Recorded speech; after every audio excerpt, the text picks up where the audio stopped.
To everything there is a season, and a time for every purpose under the heaven. A time of not knowing, time of knowing. Tongue talk.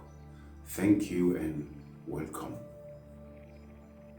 As human beings, we have a responsibility, and that responsibility is self-realization. We have the capacity, the ability to understand the self different from the body. In our language, whenever we express ourselves in our language, we start off by saying my hand, my chest, my head, my ear, my nose, my body. Now, every time you say something belongs to you, it means there is you and there is that thing. So when you say my hand, my body, my head, this means that there is body and there is you, the self. Hence the science of self-realization. Now within this book titled The Science of Self-Realization, we get to understand the nature and the characteristics of the self. We also get to understand the nature and the characteristics of the physical body, the body. It becomes a big problem when the eternal self residing within the body, due to lack of knowledge, starts to identify with the body. In other traditions, in other scriptures, it is explained that the body is ash. And it is also expected that at some point in life, in future, it could be in the near future, this body will be taken back to where it came from. Hence we hear ash to ash, dust to dust.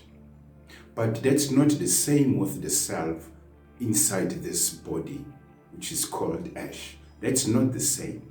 Hence at the graveyard, we are fond of hearing the preacher, the man of God, saying, the soul leaves the body. The soul is out of the body. You know, he was a nice man, he has left. So a nice man, a soul that once inhabited this body is now out.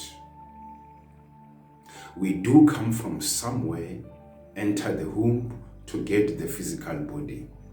Now it goes to show that after the body has done its course, the body, remember, the body has to be born, it has to get sick, it gets old, and the body dies. Now, because the soul enters this type of a body, the soul has to come out. So because the soul came from somewhere, naturally, the soul has to go somewhere. So the soul is eternal. What happens to the body doesn't happen to the soul. This information is available in a small book called The Science of Self-Realization. This book is easy to understand. It is not a deep philosophy, a deep science. It is a very easy to understand book. It teaches the science of realizing that I'm not this body, I'm the soul. It also teaches that to revive this understanding, because this knowledge is already there within our heart.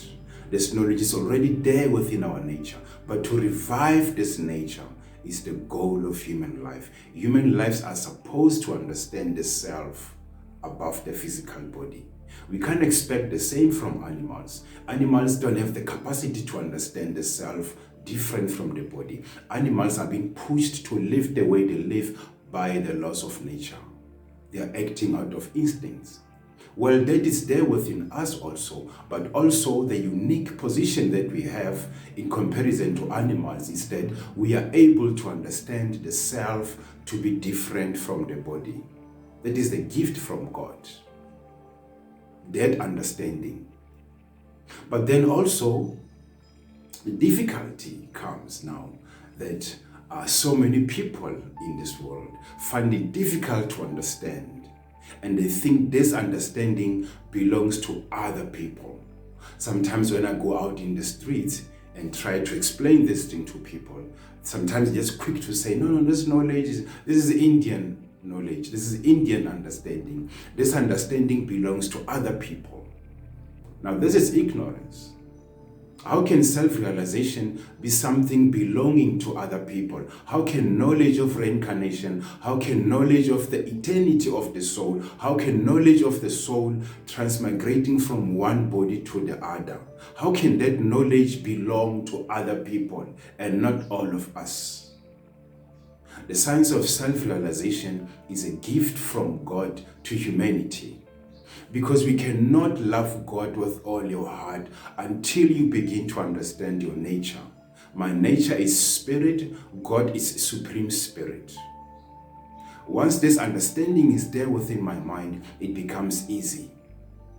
But if I think that I am the body, if I'm thinking that I'm American, I'm Asian, I'm African, it restricts me from fully expressing my life as an eternal soul. Because as soon as you know you are an eternal soul, it becomes difficult to identify as an American. We start to differentiate from that which is temporary to that which is eternal.